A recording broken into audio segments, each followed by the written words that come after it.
Jeg hedder Sara Trehal. Jeg er 19 år gammel.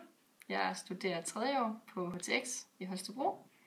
Og i min fritid, der spiller jeg håndbold ude i Team Tvis Holstebro.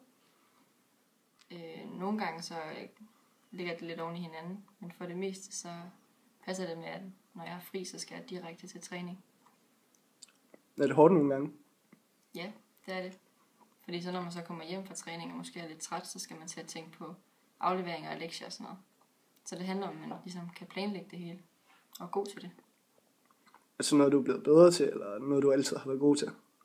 Ej, det er helt klart noget, jeg er blevet bedre til. Pas sammen med venner og familie og fester og sådan noget?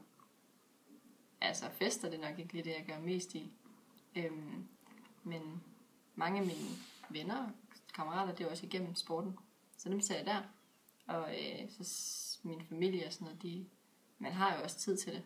Det er ikke det. Men nogle gange så bliver man nødt til at melde lidt fra, fordi man skal træne eller spille kamp eller sådan noget.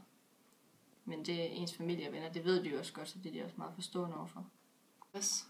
Jamen, er du ikke sådan stresset nogle gange? Jo, nogle gange er man. Så hvis man har sygt mange afleveringer og lektier, og så skal man lige spille kamp, eller man skal til landsholdssamling eller sådan noget, så kan det godt være vildt meget.